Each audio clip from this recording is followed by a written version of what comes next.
Alright, so I came out pretty easy.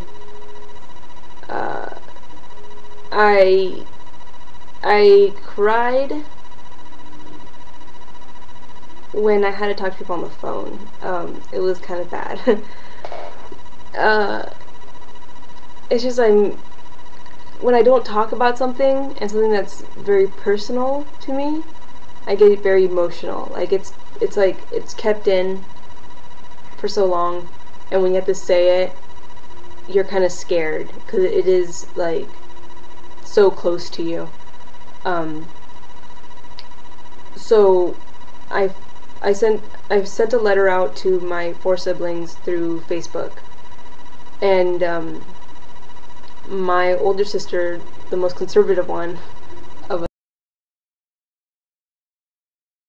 us all, she talked to me on the phone, and I was crying through some parts. I didn't even need, there was like no reason for me to be crying. It's just like I was just so triggered by like kind of being questioned, you know, like I think I'm so tired of being questioned and this confusion of it all, that, and also even to have your own family member question you. It's like it's frustrating for them not to understand.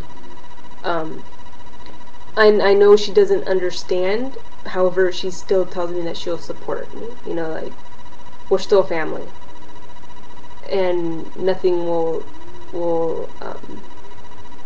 get in the way of that.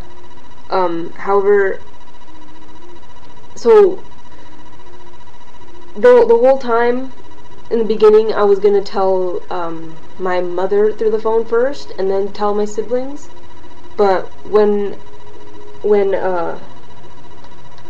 I want to talk to my mom that night, I called, but she was sleeping, so I just sent the Facebook letter out to my siblings and let them see that. And so I think it was good that my sister contacted me first, so it was kind of like a practice, because I did kind of get emotional with her, and it's like I know that's you can't be doing that. Like if you show that you're not stable, like you're not really believed, you know, they're not gonna think that you know what you're doing. But it's like I know what I'm doing, but it's just it's hard to talk about. So I talked to my mom. I think I got upset like once, but she kind of brought me back down, and just to really talk about it, not be so emotional.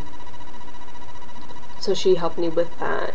So and you know, she is a mom, so I think that's kind of her role in what she does, and she knows how to do that. But basically at the end of the conversation it was like, you're gonna do what you're gonna do, it's your life, you know what's best. And so they said they're there for me. I told my therapist I was gonna do this, and this was basically the last thing that she wanted me to do in order to get a letter for testosterone. So during that period of, I told my therapist I'm gonna do this, to telling my family, I actually made an appointment with the Los Angeles Gay and Lesbian Center for August the 17th with Dr. Maddie. Basically, the receptionist told me that as soon as you see Dr. Maddie, you do your blood work that same day, and you talk to her, whatever. 2 weeks later, you'll get on T, and then they do it at cost and all of that. They have their own pharmacy, so it's pretty cool. So I'm thinking I'm gonna do it there, get started up. So she doesn't need a letter. Dr. Maddie does not need a letter. And so I kind of wasted my whole time seeing this therapist, kind of, in getting this letter. At first I was kind of using her as a source of resources, but I found that I've found resources on my own. I've talked to people. I've figured it out. And I don't really need her now. Like, there's not even a need for a letter. But the receptionist told me at the gay and lesbian center that she welcomes the letter. It's cool, but if you don't have one, she's fine with that too. So I'm thinking, might as well go and get it, right? Like, I spent all this time and money and effort. Might as well have a little paper, you know, to make up for all of it, I guess. So I'm thinking I'm gonna go to her probably like 2 more sessions and then cut it off.